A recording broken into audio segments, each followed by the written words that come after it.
এক একটা teddy shirt 400 থেকে 500 টাকা। কিনতে না পারলে বস্তি কাকা। এক একটা টেডি শার্ট 400 থেকে 500 টাকা, কিনতে না পারলেই বস্তি কাকা।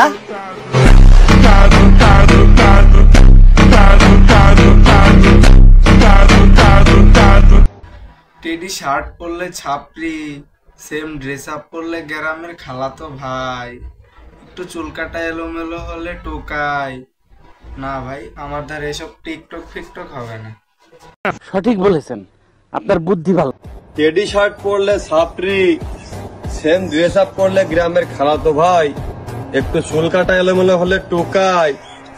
তা ভাই, তোমাদের মতো এত স্মার্ট হ্যান্ডসাম ছেলে পেলে থাকতে শাহরুখ খান সালমান খান নায়ক হয় কিভাবে?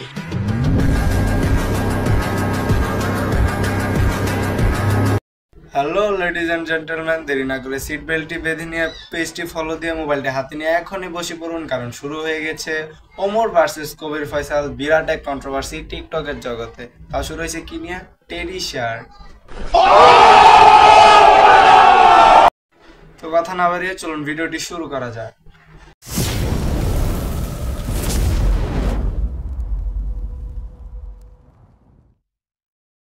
টিকটকের ট্রেন্ডিং এ যখন টেডি শার্ট ওরফে বস্তি শার্ট তুমুল ঝড় তুলেছে, তখন ওমর অন ফায়ার টেডি শার্টকে লক্ষ্য করে একটি ভিডিও আনে টিকটকে।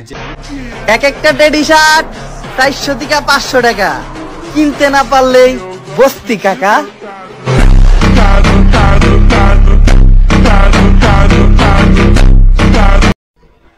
অন্যদিকে কবির ফয়সাল হাগু করতে গিয়ে ওমরের টেডি শার্টের ভিডিওটি দেখে ফেলে। ও শিট! এরপর টেডি শার্টের জন্য দরদ রস হয়ে পেছন দিয়ে বের হয় কবির ফয়সালের, তাও আবার হাগু করতে গিয়ে। তবে যাই হোক, কবির ফয়সাল তার হাগু সেরে ডান হাত দিয়ে পেছনটা পরিষ্কার করে চলে আসে ওমর অন ফায়ারের পেছনে গুতা দিতে। আর এই গুতা দেওয়ার জন্য কবির ফয়সাল ওরফে আমাদের লোকাল হিরো এই ভিডিওটি টিকটকে আনে, তাও আবার ওমরকে গুতা দেওয়ার উদ্দেশ্যে। টেডি শার্ট পরলে ছাপরি, সেম ড্রেস আপ পরলে গ্রামের খালাতো ভাই, একটু চুল কাটা এলোমেলো হলে টোকাই। তা ভাই, তোমাদের মতো এত স্মার্ট হ্যান্ডসাম ছেলে পেলে থাকতে শাহরুখ খান সালমান খান নায়ক হয় কিভাবে?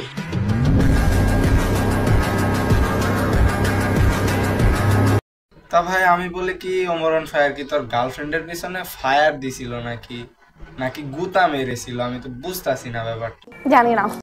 তাহলে আমার কথা হলো, তুই এর পেছনে গুতা দিতে গেলি কেন, যেহেতু তোকে কিছু করেই নাই? আসলে এখানে ওমরের কবির ফয়সালকে গুতা দেওয়ার কোনো শখই ছিল না। এখানে কবির ফয়সাল তার পুটকির চুলকানি বেশি দেখে ওমরকে গুতা মেরতে গিয়েছিল। এখন মনে হচ্ছে কবির ফয়সাল নিজেই একটা গুতা খেয়ে যাবে। আমার তো মনে হচ্ছে আসলে কবির ফয়সাল মনে হয় টেডি লাভার।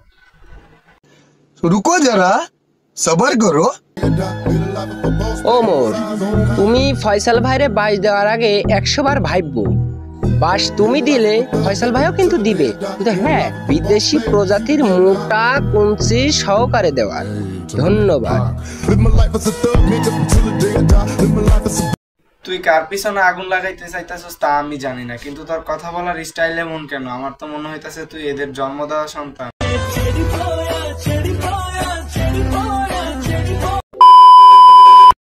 Control control. তোমার কথাবার্তায় বোঝা যায় তোমার সমালোচনায় আসার অভাব, তোমার চেহারাই বলে দেয় তোমার ভিতরগত স্বভাব।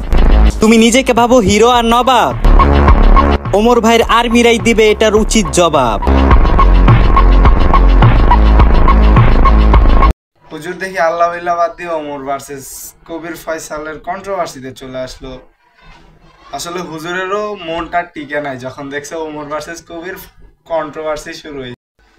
আসলে বন্ধুরা, প্রথমে ওমর ভাই কাউকে ইন্ডিকেট করে বা কাউকে উদ্দেশ্য করে সেই টেডি শার্টের ভিডিওটি বানায়নি, কিন্তু ফয়সাল ভাইয়ের তো আবার পুটকির চুলকানি বেশি। যতই হোক লোকাল হিরো, তো লোকাল হিরো ওমরের সেই টেডি শার্টের ভিডিওতে রিপ্লাই দিতে গিয়ে শুরু করে দেয় কন্ট্রোভার্সি, এবং এই কন্ট্রোভার্সিতে আসার পর দেখা যায় ওমর ভার্সেস কবির ফয়সালের বিরাট যুদ্ধ।